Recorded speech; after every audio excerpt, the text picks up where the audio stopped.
You're listening to The Building Code, your guide to a better way to run your business. I'm Tom Houghton. Love how excited you get, Tom. I am so excited. It's a good way to start the podcast. Thanks. Starting off with some excitement. Yes, you are.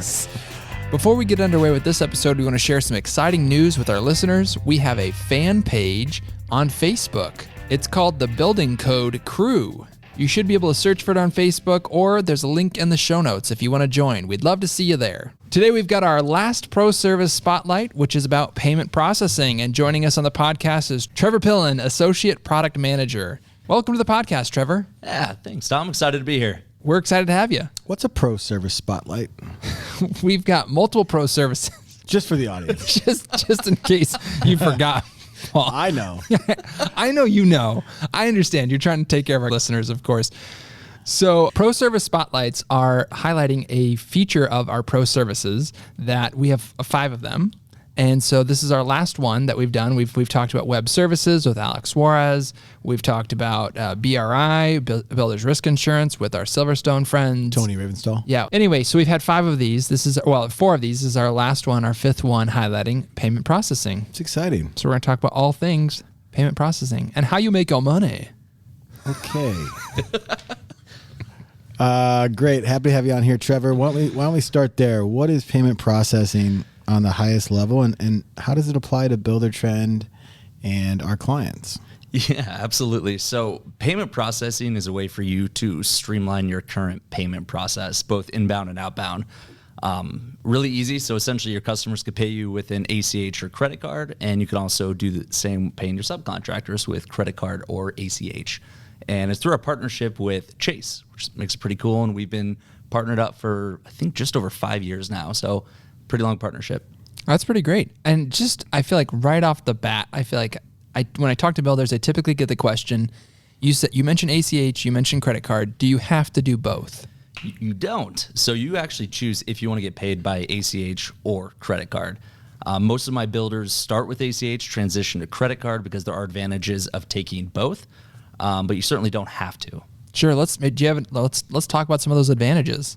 Yeah, absolutely. So ACH is the cheapest way to accept payments. It's 0.5% with a max of $15. So the nice part about that, if you're getting larger draws, let's say 100,000, 200,000, it's going to cost you $15. And we've negotiated a 0-day hold with WePay, which means that you should get that money within 1 to 5 business days, which most banks will hold on to a sum that large for sometimes weeks.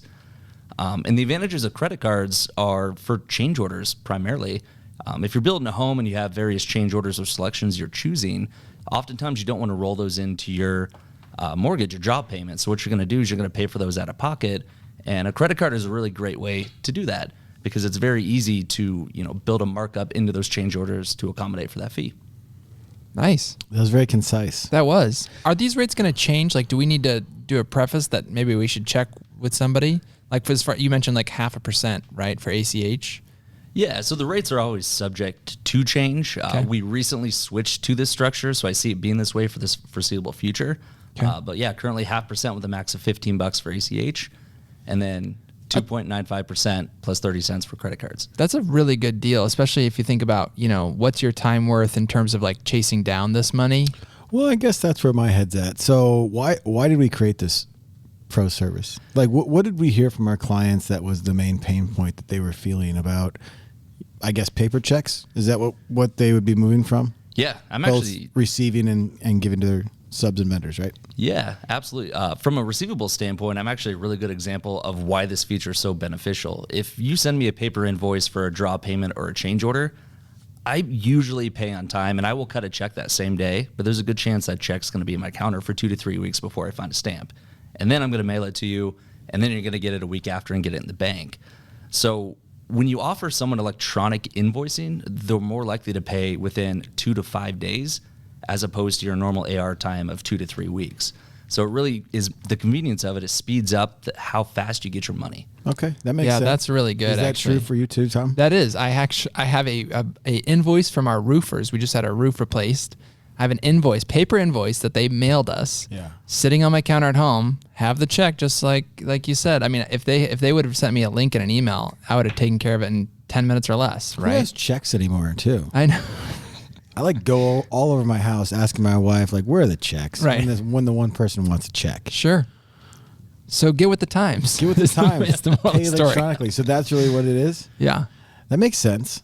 So who of our clients, because of course we serve 4 main markets, right? Especially contractors, remodelers, home builders, and commercial construction companies. Do you find that all 4 equally find this interesting, or is there something for every one of them in terms of a benefit? Yeah, it truly does work for all markets, which is great. It's from a specialty contractor point, you could collect down payments right on. Oh, that lead makes proposals. sense. That makes sense because those are smaller dollar things. And so, like, say I'm going to do like a $8,000 fence. Do those exist? Probably. Yeah, definitely. Yeah. So you want to either like collect, a little down payment right there electronically. Can they swipe something, or is it just right now? Is it reading the card? Yeah, good question. So we don't have any swipers or card readers for a very specific reason. Number one, they're pretty outdated. You don't really see them anymore out in the field. That is true. Why is that? Security. Security? Yeah, I'll jump in on that one. You can't. The swipe's less secure than the. Yeah, you should totally be dipping, is what it's called. What? When you take your credit card and stick it in the reader? Yep. Mm-hmm. Oh, that should be the thing. The chip. Oh, I got you. Yeah, but we don't want to go down that. No. Security is a good reason not to do. Security. Yes, yeah. Is that way? Well, you brought up good points. So there's dipping, there's swiping, there's keying, there's invoicing. There's all these different ways of collecting credit cards. Mm-hmm.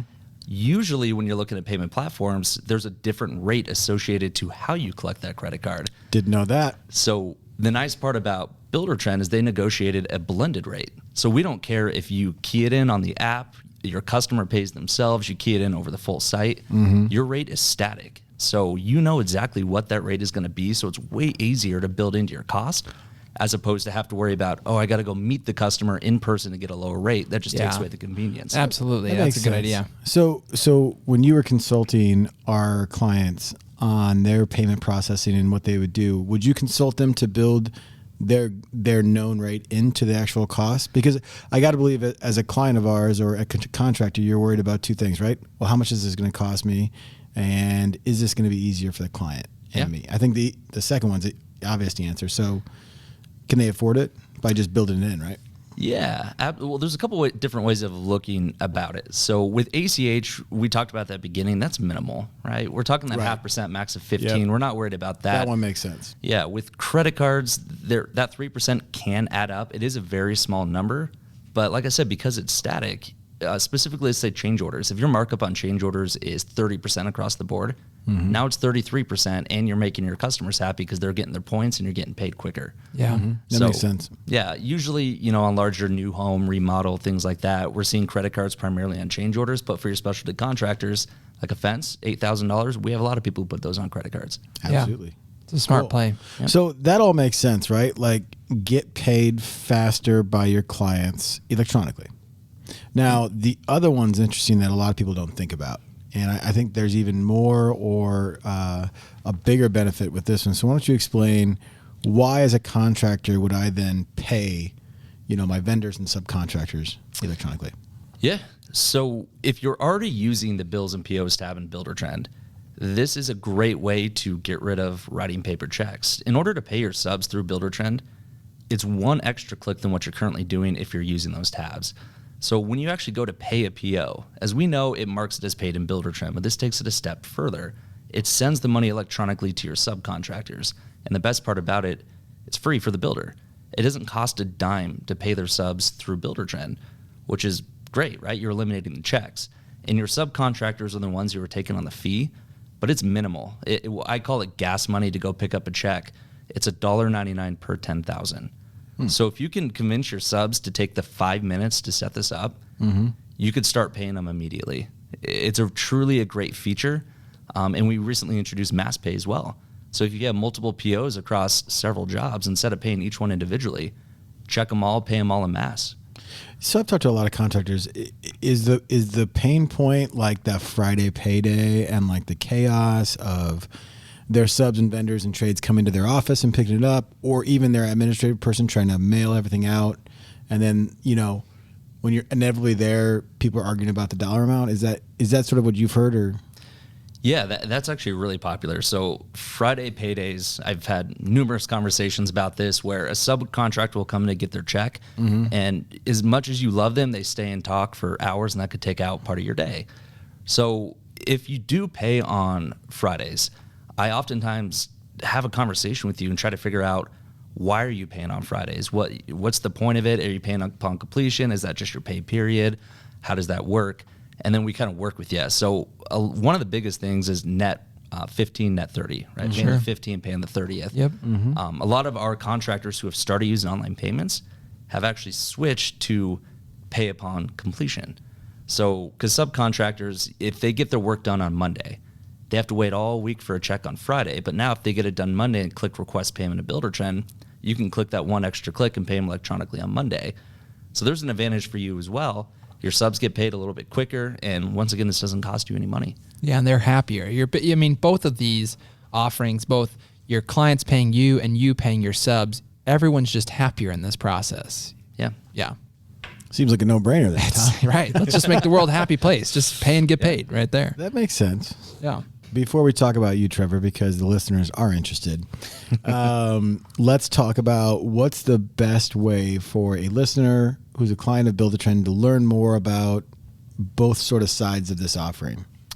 Yeah, so we obviously have our marketplace. That is a great place to go. Now, hold on. Yeah. I don't know that that's obvious. Yeah. To our listeners, what explain the marketplace? I know you're not responsible for it, so I won't hold you to this being like the best marketing pitch of all time. But what is the marketplace? Yeah, let me digress here. So the marketplace lives underneath the gear icon in Buildertrend. Good. So if you go there, it's going to give you a rundown of all of our pro services, and it's going to give you a detailed description of what each one is, with the ability to even get more information or set it up right from that page. Okay, so step one for everybody, because beyond the pro services, there's some other things that we offer with your monthly subscription, like being able to brand your account, get your contact us page integrated, a few other things, website development. I guess that's one of the pro services. But go to the marketplace, check it out, and you can find that by signing in, go into your cogwheel in the top right, and it says marketplace.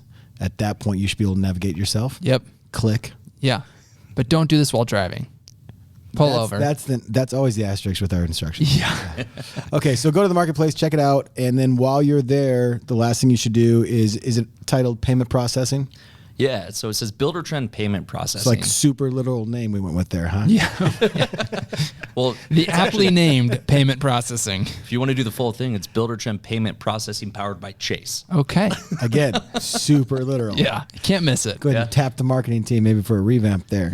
But anyways, let's go ahead and go on the payment process. And from that point on, we'll guide them through learning more, right? Exactly. It's just going to give you the information about it. It's going to show you the transaction fees associated to it. There's a learn more button, and that will take you the rest of the way.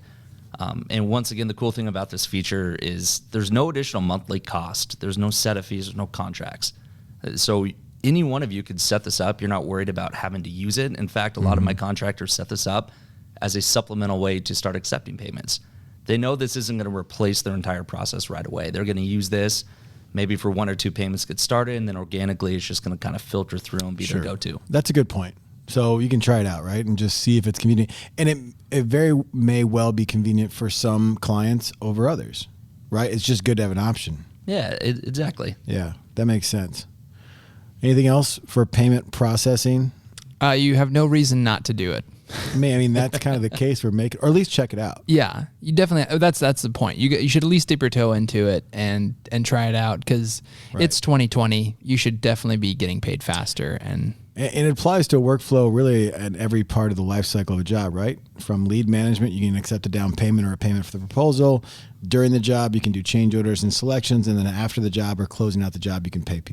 Yep. It takes it full circle from start to finish. Full circle. All right. Well, we have a Buildertrend employee on the podcast. That means that we have to ask some questions. That's right. Or we get to. we do. Do you want to do that? I do. This is your forte. Fun facts. We got three fun fact questions for Trevor. Just to set this up, though, Trevor's been around Buildertrend for a while, just about over 5 years. Is that right? That's right. That's pretty impressive. So how many Buildertrend, this is not a fun fact, this is just setup. How many Buildertrend buildings have you been in? I've been in 2. Well, technically 3, because I interviewed at the Q Street office. There we go. And I started at the Miracle Hills office, and now we're here. So And two. now we're here. So Worked in We'll give him 2.5. Maybe 3. You can't just physically visit a Buildertrend office and say you were there. So Otherwise, I think we've been to a lot of them. Right. Paul, you were the first person I interviewed with there. Is that right? Yeah. You keep telling me. Paul that. doesn't remember that day. What was it 5 He years was ago? sick. See you later. Yeah. Oh, man. Trevor, I'm going to keep some of your fun facts musical because one of the fun facts about you is that you have a lot of musical talents. In fact, you are probably, I would say, a founding member of the Buildertrend band. Of the Boots, that's right. That's Oh, right. we gotta get we'll get a picture of that on the show notes. Okay. Picture of that. Producer Kaylee's nodding her head. The original Boots, not the reboots. Not the reboots. Yeah. Yeah, We might need some sort of color commentary of like what Wow. happened with There, that. there were some artistical differences in the original Boots. Yeah. And so we'll just leave it at that. We'll Okay. save that one for VH1 Behind the Music. So give us fun fact number 1. Give us one of your songs that you have completely memorized. Uptown Funk by Bruno Mars. Okay. It's good to have in the bag. Get the crowd going with a little Uptown Funk. Right? You got to always have one of those in your How back many pocket. songs do you have fully memorized? I would assume a lot, right? Because you Gosh. perform. Yeah, when I used to play in a band, we had, I think, 96 songs on our set list, and I majority of them memorized. You used to play in a band. I thought you were always just like your own solo thing. Can we talk about that for a second? Let's talk about it. What instrument did you play? So I played guitar. Yep. Okay, and obviously vocals. Backup. If you ask my band, not the best of vocals, so back up. Okay, cool. And what was the band name? A little embarrassing. It's called The Grandersons. We're based out of Lincoln, Nebraska. Okay, we're gonna leave that there. I don't even want to know what that is. I I'm guess sure there's some elaborate. somebody's going to be story. Googling this. It's actually a very basic story. Okay, There you well, go. Well, let's just Yeah. keep that one in the holster. Perfect. Okay. So on your road to success, you're obviously going to have a movie made about you someday. So who would you pick to play you in a movie about your life Oh, gosh. and your success? You know what? I'm going to have to go with Nick Schwartzen. Oh. He's kind of my doppelganger That's in an interesting way, and he has a good sense of humor. That's a fun one. I was not expecting that. It's just a very unfair question to ask somebody. Why? It's loaded. It's hard. Because it's impossible to answer correctly. Like, who would play you? And you're Brad Pitt. What do you think? Nick, You know what I mean? Like you can't. Oh, I don't know. How about Well- the most attractive, talented person in the world? That's who I'll pick. Yeah, take Okay. that back. And Brad then you're Pitt. just like, well, yeah, that's obviously not true. but I liked his pick. It wasn't Brad Pitt. That is true. You had a good answer. Yeah. But I'm just saying it's a tough question. For those of you who don't know Nick, we'll put a link in the show notes. All right, last question for you. What is your go-to karaoke song? Oh, goodness. Go-to karaoke song. Yeah. In all honesty, I'm not a big fan of karaoke. You'd rather just do the real thing. Yeah, but I have to go with an Eagles song. Usually something like Hotel California, because Classic. everyone knows it. Yep. Tequila Sunrise, something like that. Okay. Yep. Love the Eagles. Crowd pleaser. Absolutely. Easy. You got to do something people sing along with you so you're not so embarrassed. Yeah. Great. It's a smart play. So if you want to learn more about Trevor, he promises that if you call in and have really good questions about payment processing, he'll sing you a little ditty at the end of it. That's Just ask for Trevor. like a P. Diddy. A little ditty is like a little bit of a song. Right? Just giving you a hard time. Yes. So, This'll be okay, call this'll be in, fun. find out about payment processing. And next time, well, Trevor, you're a big part of our Buildertrend University. Every month we have it here. You do a great job of leading education classes, and you go out there and you spread the good word of payment processing. So even better, if you come to Omaha, which we all encourage everybody to do that. Absolutely. We've got dates the rest of the year already scheduled. Sign up on our Buildertrend University. Come ask for Trevor, and he'll sing you a song. He'll serenade you. That's my promise to you. Wow, the that's listener. quite the promise. Trevor and I talked about this before. He already committed to it. Good. All right, great. Well, Trevor seems like he completely knew that was going to happen. Exactly. Yep. Yeah. All about good communication here. Good stuff. All right. Well, speaking of communication, Trevor, thanks so much for coming on the podcast today and sharing about payment processing. And of course, if you want to learn more, make sure you check out the marketplace up in the cogwheel. That's what Paul called it there. I think that's what you called it, too. That's what I called it. So maybe we'll just get marketing on that one as well. I was going to say. Anyway, thanks, Trevor, so much for joining us. Yeah, thank you guys. Appreciate you. Love what you heard? Don't forget to rate and subscribe to our podcast so you can hear from more guests that will benefit your business. Also, please check out our show notes page for more information on what we discussed on this episode. You can find it at buildertrend.com/podcast. Thanks for listening, and we'll see you next time on The Building Code. Appreciate you.